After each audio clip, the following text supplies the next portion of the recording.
if you observe objects around you and start determining the forces acting on these objects, you'll find that there are different types of forces that can be acting on objects. So what we're going to do now is list some of these forces that you will often be encountering when you're looking at the motion of objects near the Earth's on the surface of the Earth. We'll start with the force of gravity, and this is a force that all objects near the Earth's surface are going to experience. One thing that we know is if you take an object near any object near the Earth's surface experiences the downward acceleration due to gravity, which has a magnitude of 9.8 meters per second. Now, we've already stated Newton's second law, which says that, well, if an object has an acceleration, then there must be a force that causes this acceleration. As it turns out, the force that causes this acceleration is the force that the Earth exerts on the object, and we call this force the force of gravity or the gravitational force. And in this course, we would also call this the weight of the object. So as I had mentioned before, the weight of the object, unlike its usage, unlike the way it is often used in physics, the weight is actually a force, and the weight is the force that so here is your object, and the weight is actually the force that the Earth exerts on the object. The Earth is pulling down on this object, and if that's the only force acting on the object, then the object has an acceleration of 9.8 meters per second square. Okay, so the symbols for the force of gravity or the weight, you'll often hear me call it the force of gravity or the gravitational force or just the weight of the object. You'll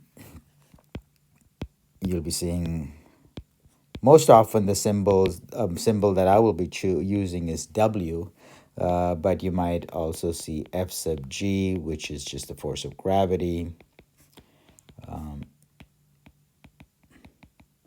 Or like I said, W, which is the weight. It's the one and the same force, just different names for the same force. Well, what is the magnitude of this force? The magnitude of the weight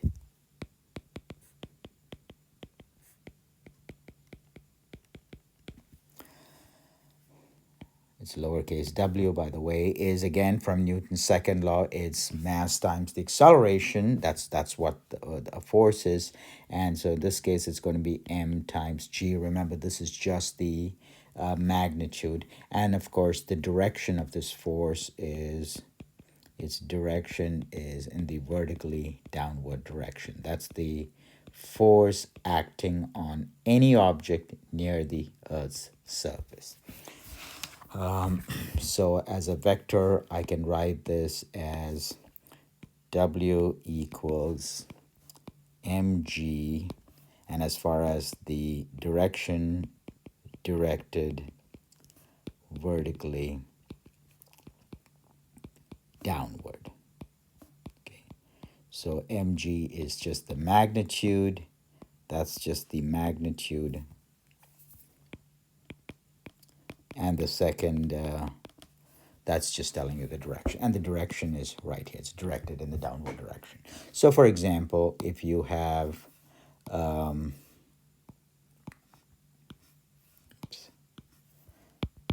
an example,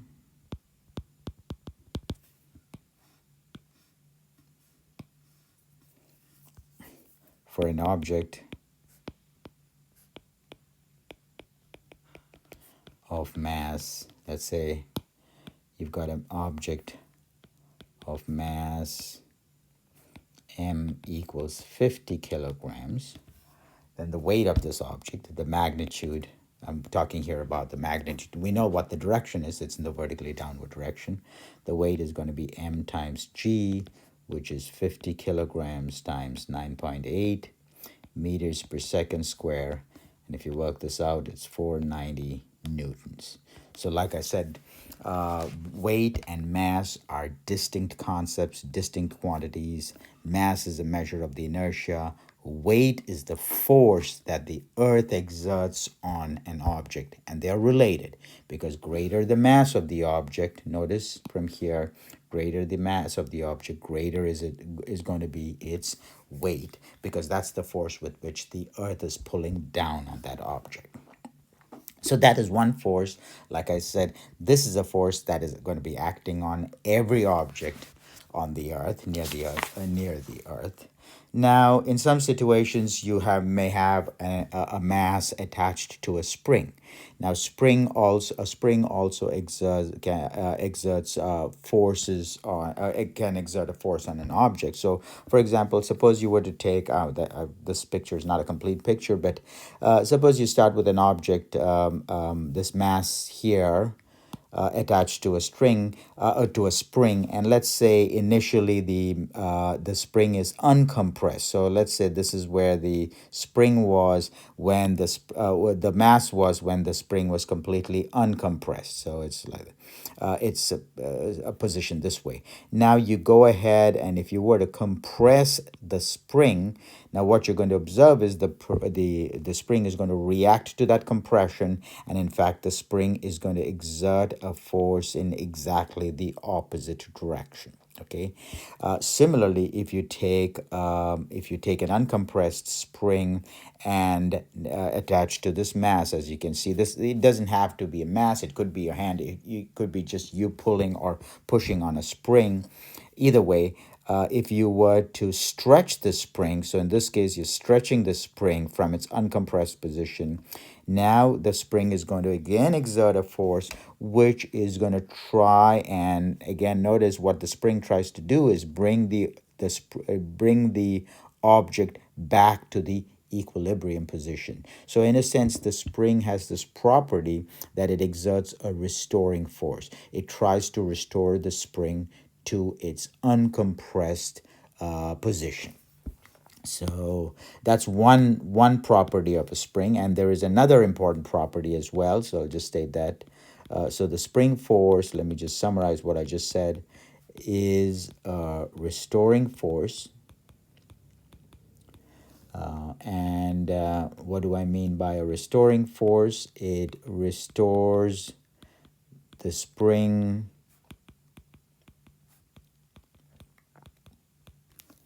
back to the unstretched slash uncompressed or uncompressed position. Another thing, another special property of the force exerted by the spring is that the force does not have a constant value.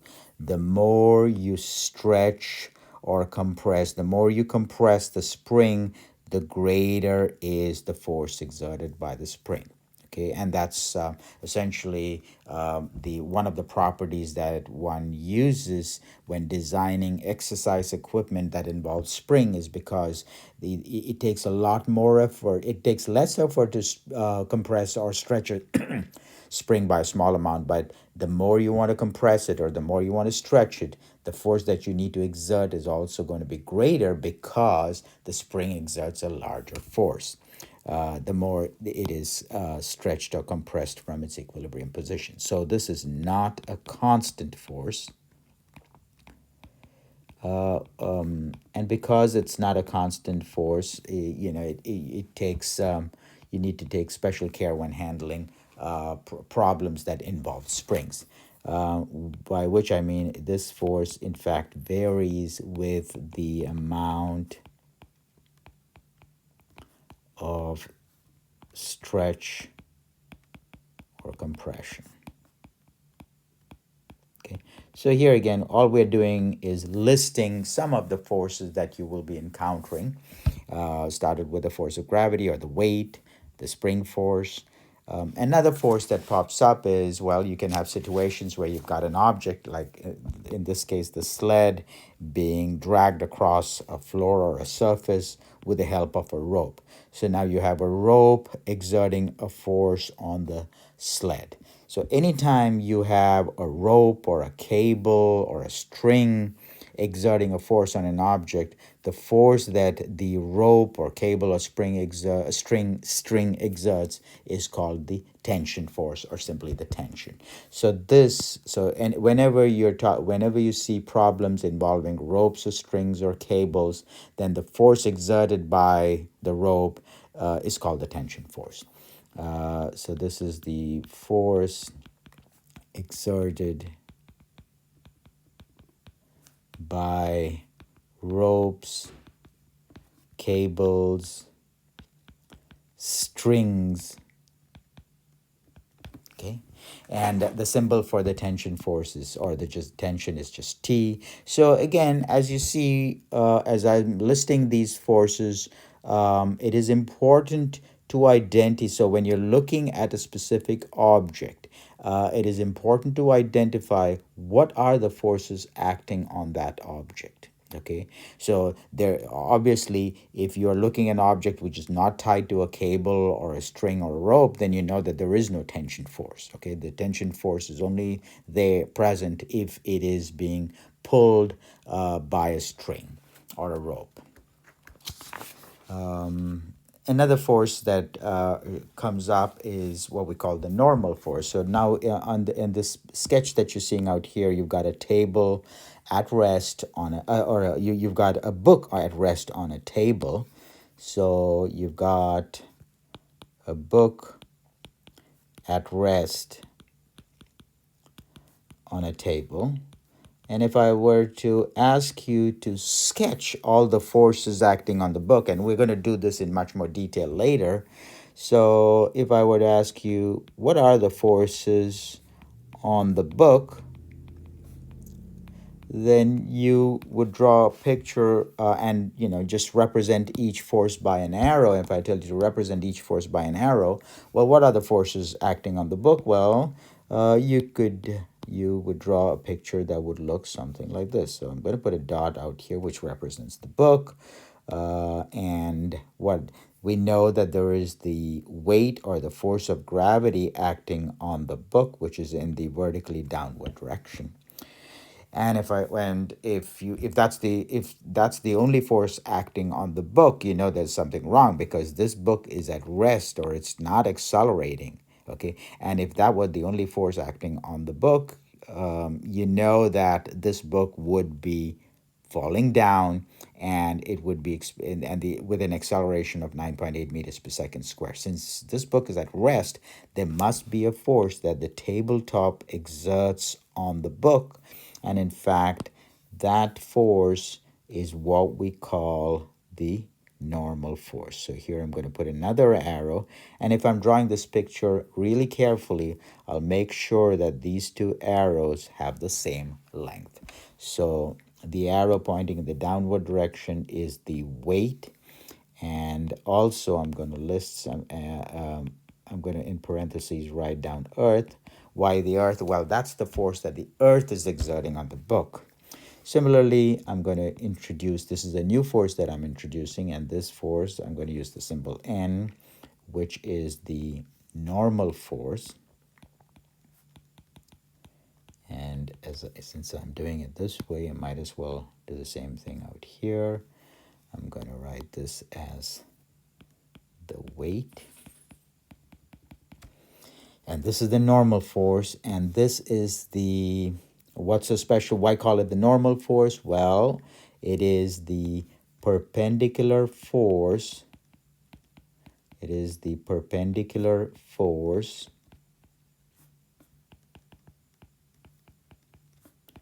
the table surface, or the surface of the table, exerts on the book.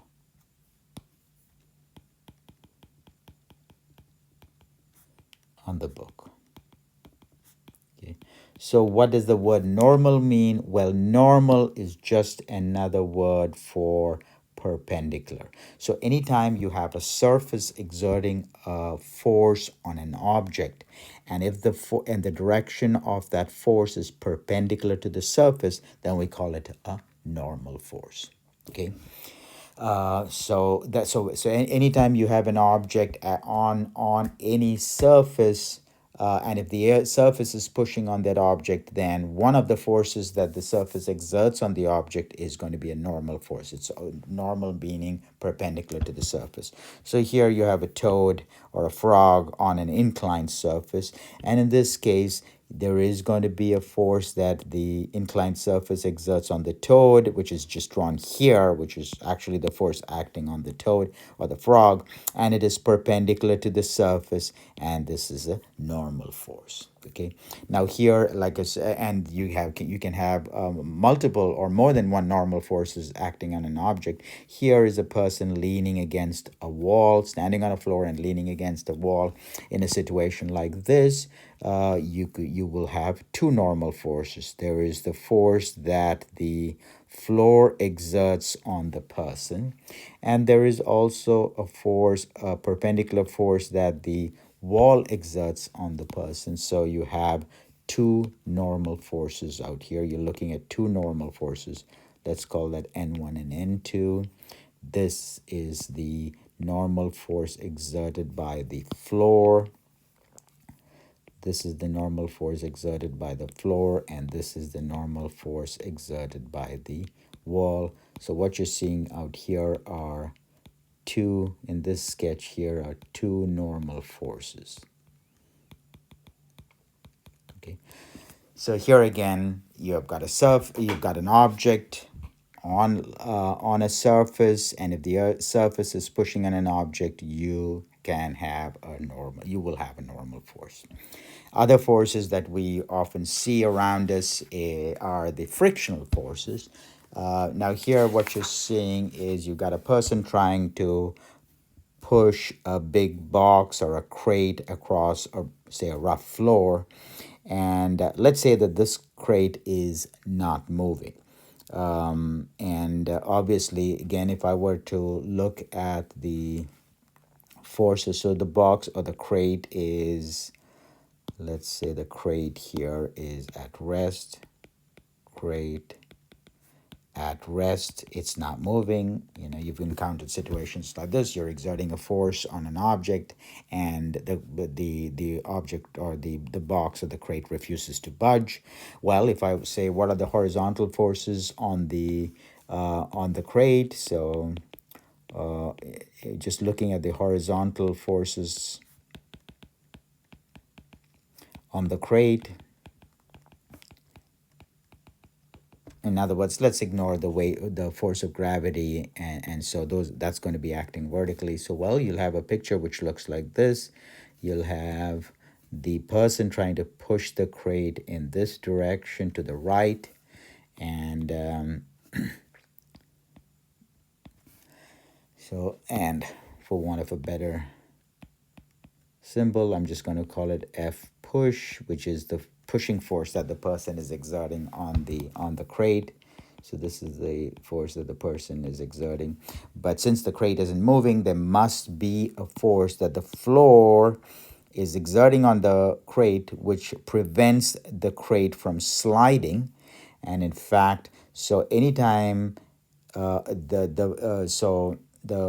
anytime the frictional force prevents an object from sliding on a surface, we call that the force of static friction. So here we're looking at a situation where you've got a force of friction called the force of static friction, which prevents, again, as it's said out here, prevents motion and is directed opposite to the direction in which the object would move if no friction were present. So if there was no friction between the bottom of the crate and the floor, then this object would of course have taken off. It would have started moving, accelerating to the right. But since it's not moving, the frictional force is preventing this object from moving, and it is directed in exactly the opposite direction to the direction in which the object would have moved if there were no friction.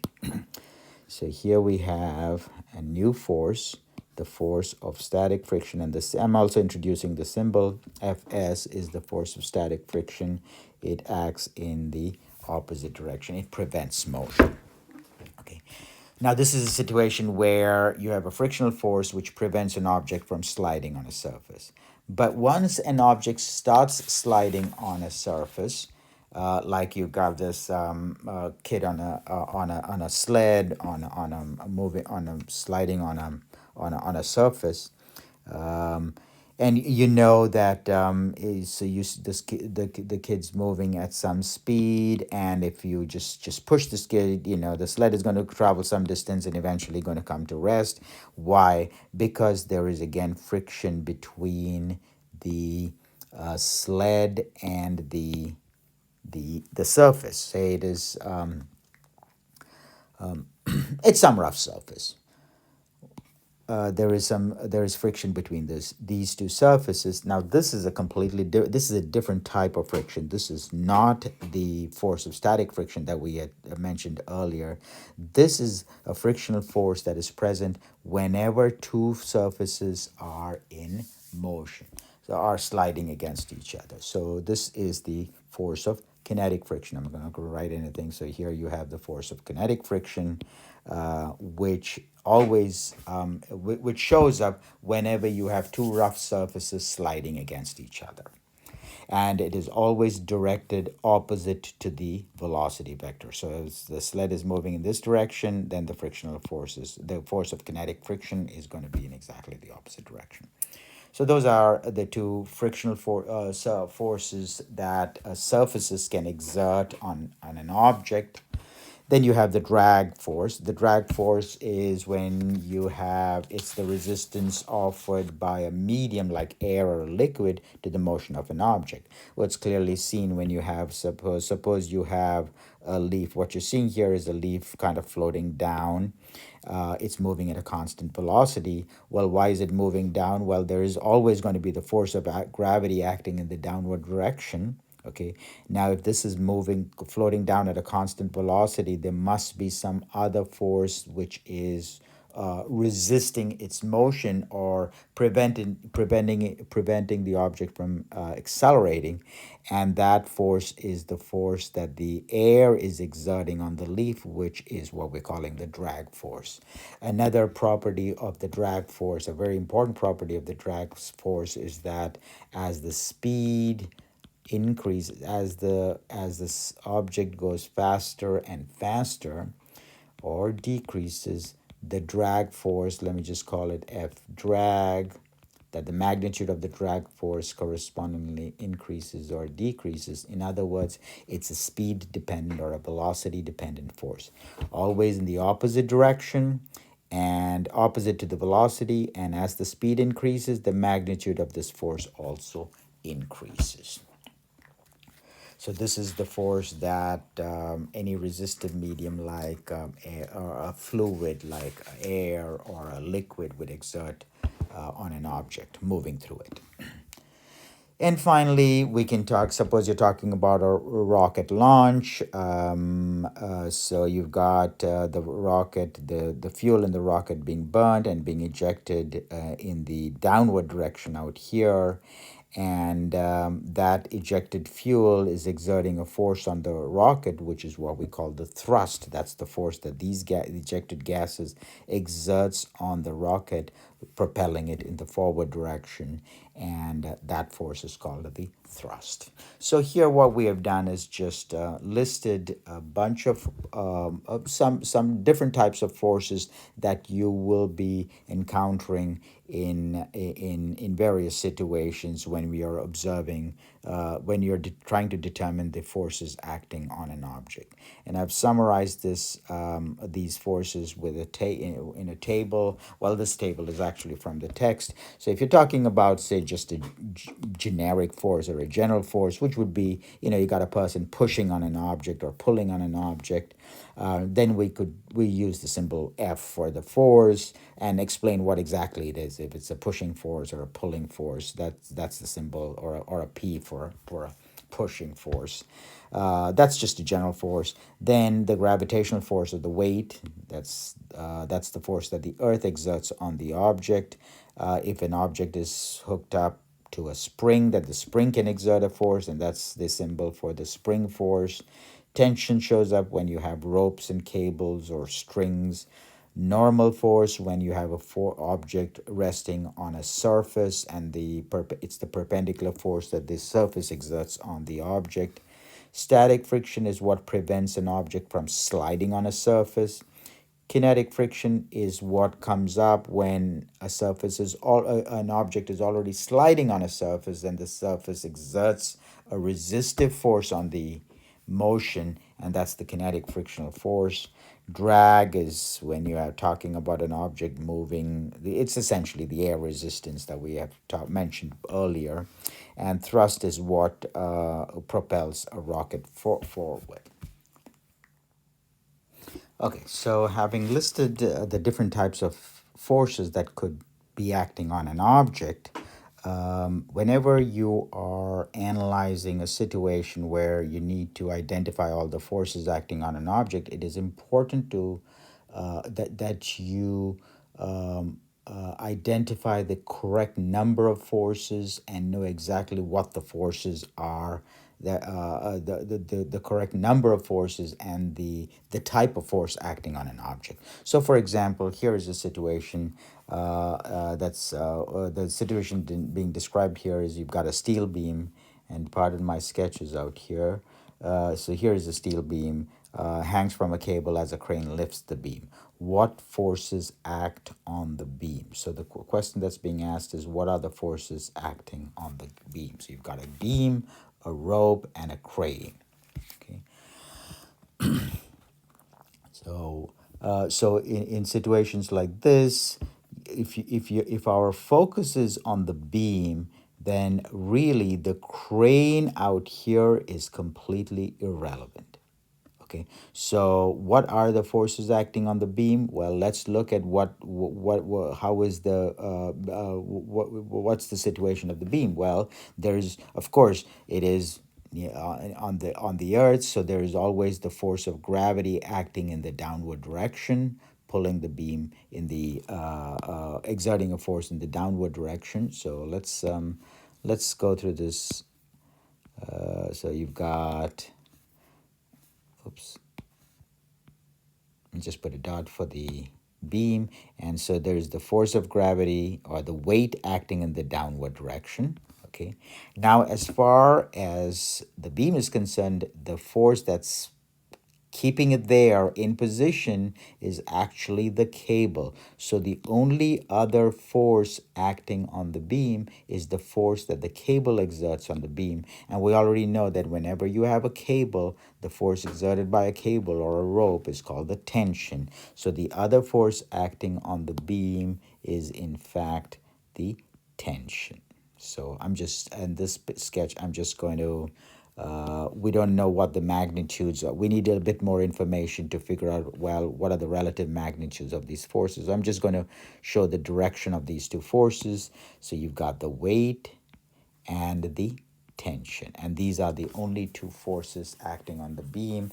What about the crane? Well, frankly, the crane has nothing to do with why the beam stays where it is, because the reason why the beam is in place here is because of the rope or the cable. And so that this is what I meant, identifying the correct types of forces acting on the beam. If you were to include a force, saying that the force that the crane exerts on the beam, really there is no such force here. Okay, indirectly, yes, the crane is playing a role because the other end of the cable is tied to the crane. But as far as the beam is concerned, the only forces that matter are its weight and the tension. So the answer here, let me wrap that up, is weight and the tension. Now, when we were looking at these problems, notice I've also been sketching the forces. In fact, that is the next. So again, when you're analyzing objects and trying to determine the forces, once you've identified the forces, the next step in doing the problem or analyzing the situation is to draw a free body diagram or a force diagram. What exactly is a free body diagram? Well, in a free body diagram, once you've identified all the forces, you represent each force by an arrow pointing in the direction of the force, then in such a way that the length of the arrow tells you the magnitude of the force. And so you're not only specifying the direction, but you're kind of getting a idea of how strong the force is by drawing it of the appropriate length, by giving it an appropriate length. And also just the way you identify these forces, what are these forces? You name them, you label the forces. You say it's the tension or the normal force or the force exerted by a spring. So that way you know what these forces are.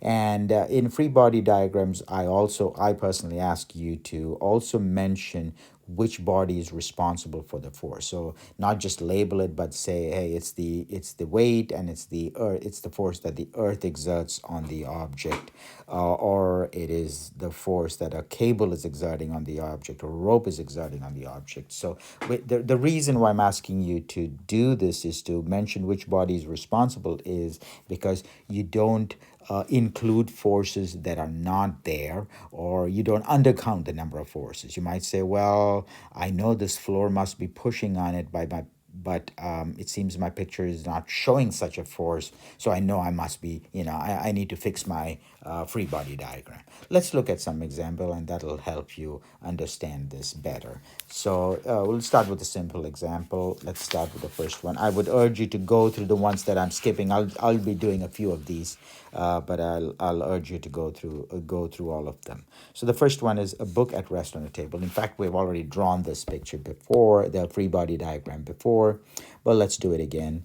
So again, the book, I'm just going to represent it with a dot.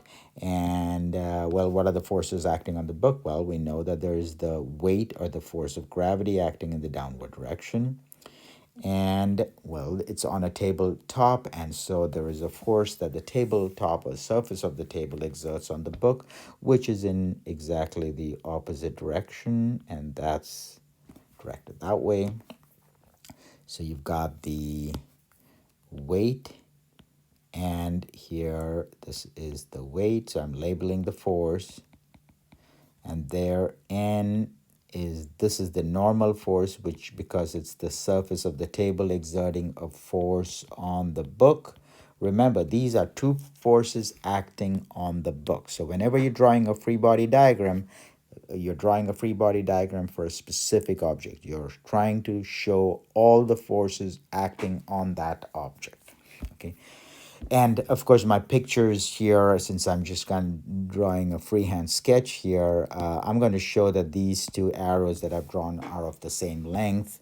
They obviously don't look that way. I'll try and do a little better job, but not, maybe that's kind of better. Well, the way I'm going to show that these two forces have the same magnitude is putting two lines on them. Why do they have the same magnitude? Because this book is at rest. It has no acceleration. And like I said, also write which body is responsible for these forces: the weight, the the object that's exerting this force on the book is actually the earth. It's the force that the earth is exerting on the book. And this here, the normal force, is what it's the force that the tabletop is exerting on the book. So this picture that you see here is what we would call a free body diagram. Okay.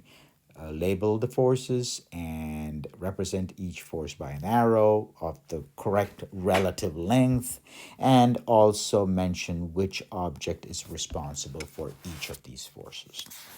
Here is another situation, and I'm leaving this as a question for you. You've got a book, so it's a book moving at a constant velocity to the right on a smooth table.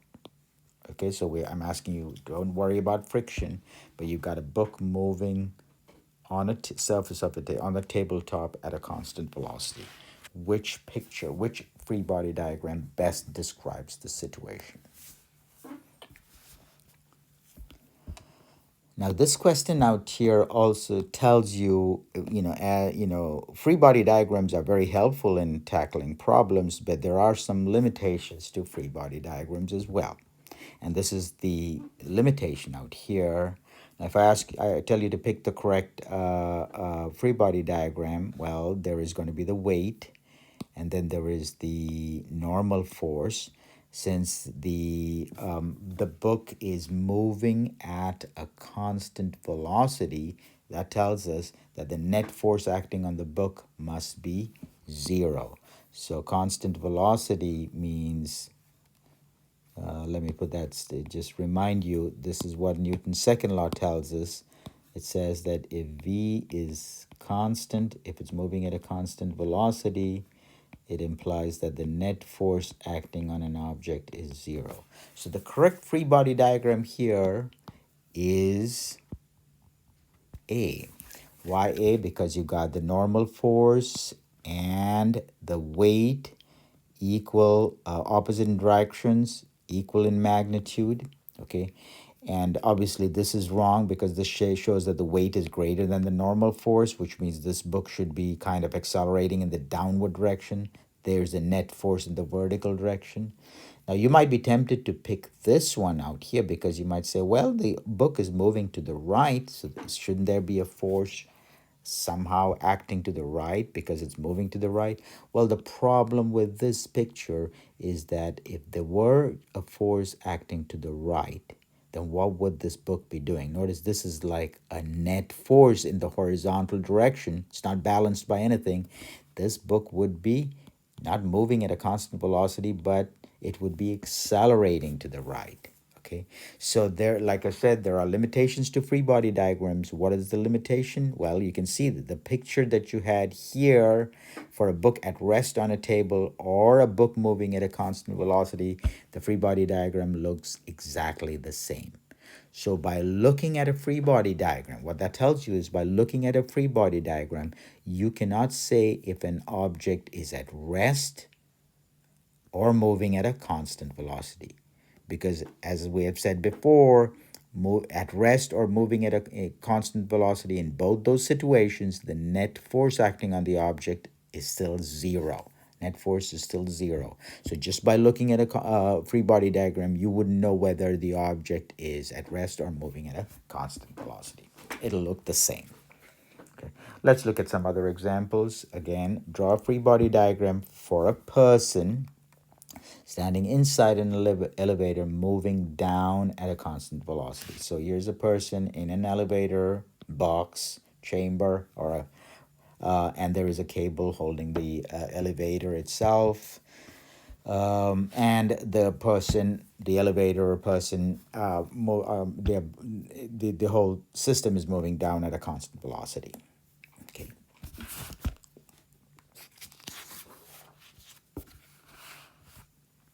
So now here I drew this picture to kind of confuse you because I included the cable and the elevator bar, the elevator and the person standing inside the elevator. But if our focus is on the person inside the elevator, all that matters are the forces acting on the person. And this cable that I've thrown out here is completely irrelevant when you're looking at the free body diagram for the person. What are the forces acting on the person? Well, there is the weight, yes, acting in the downward direction.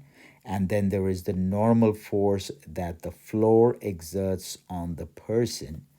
Now, how long are these arrows? What about the relative magnitudes of these two forces? Well, now you read the problem. It says that the elevator and the person are moving down at a constant velocity. If the velocity is a constant, that means the net force acting on the person must be zero. And the correct sketch here is, in fact, A.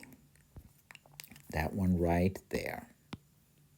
Okay, notice the normal force. If you look at the sketch, the normal force and the and the weight have equal magnitudes, and so the net force is zero.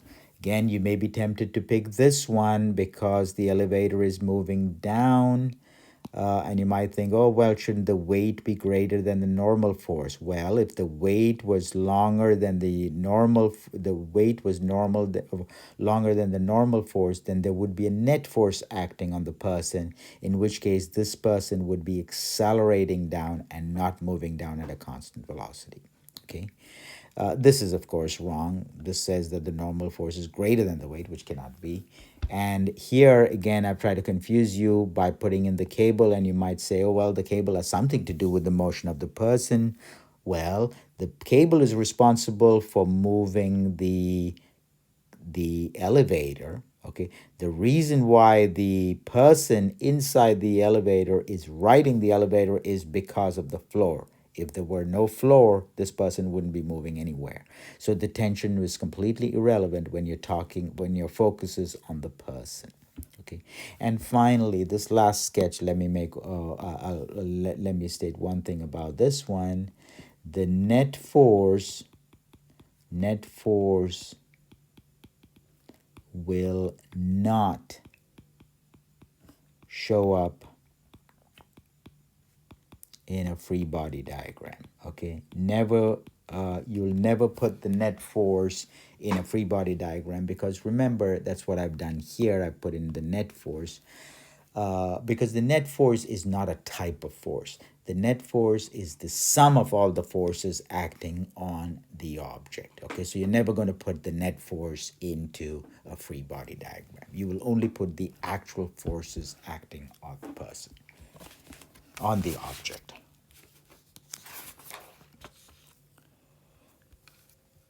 Okay, here's a situation where a free body diagram of a person, again, our focus is on the person, standing inside an elevator that is accelerating upward. Now, you're told that the elevator and the person are accelerating upward. Our focus is on the person.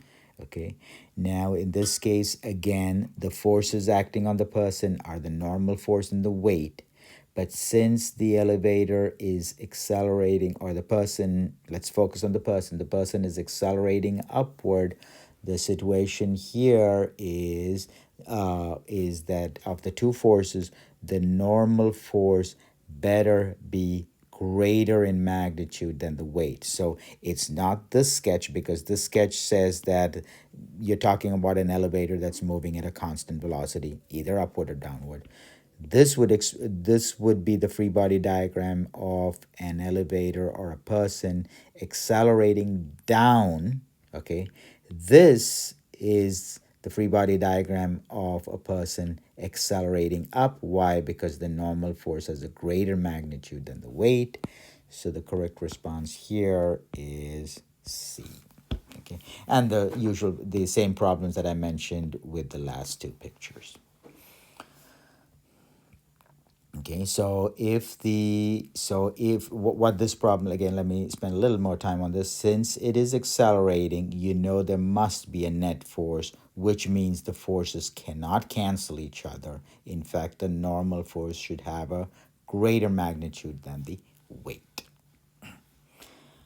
Okay, now we're talking about draw a free body diagram of a car being lowered by a cable and accelerating downward. So you've got a cable lowering a car and it's accelerating downward. Based on our discussion there, if there's an acceleration in the downward direction, that implies that should be a net force in the downward direction.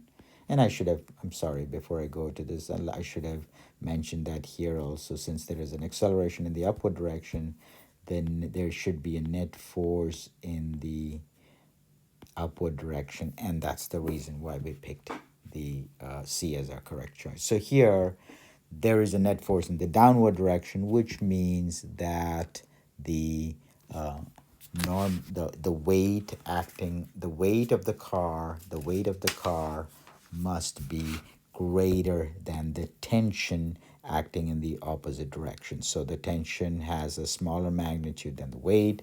So what you have here is the correct choice would be, did I say B? And let me just explain that here. We have the weight, I'm talking here in terms of the magnitudes, weight is greater than the tension. Okay. And one more, let's look at another situation here. Which free body diagrams below describes a car being raised up by a cable at a constant velocity? This car is being lifted at a constant velocity. Now here again, because it's being raised at a constant velocity, it means that the net force acting on the car must be zero. Again, whenever you're drawing a free body diagram, first thing is you're drawing a free body diagram of which object. In this case, it's the car that we're talking about. So in this case, the net force has to be zero, which means that the tension, what are the forces acting on the car? There is the tension in the cable and the weight of the car in the downward direction. They have to have the same magnitude because it's moving at a constant velocity. And so our correct sketch here is A. Now here again, note if it said if the car, if you're shown a situation like this, if you're told that the car is at rest, you would still pick the same picture. Okay, the same free body diagram, because by looking at a free body diagram, you cannot say if the car is moving at a constant velocity or whether it's at rest. Okay, now the free body diagram here, this would also be the free body diagram if the car were being lowered at a constant velocity. Okay, in all these three situations, at rest or moving at a constant velocity, up or down, that you'll have the same free body diagram. Now here is another, again, we're not labeling forces, just getting the arrows right for the forces. So question here is a car is towed to the right at a constant speed. Which is the correct free body diagram? Well, in this situation,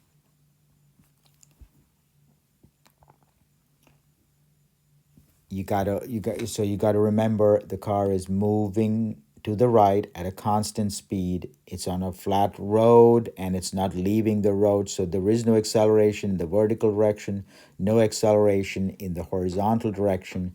So the arrows that you choose should be with the net force has to be zero. Okay, the net force in both directions have to be zero, and so the correct sketch here is going to be, if you look at this picture, you're shown a rope, so definitely there is a force to the right, so you need this arrow.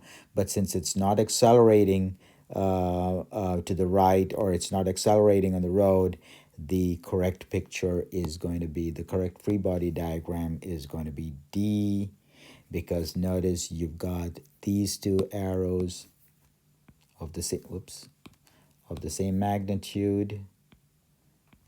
And so no net force in the horizontal direction, and these two arrows having the same magnitude, so the net force acting on the car is zero. It's either at rest or moving at a constant velocity. And in this situation, we're told it's moving at a constant velocity, so that's the picture you pick.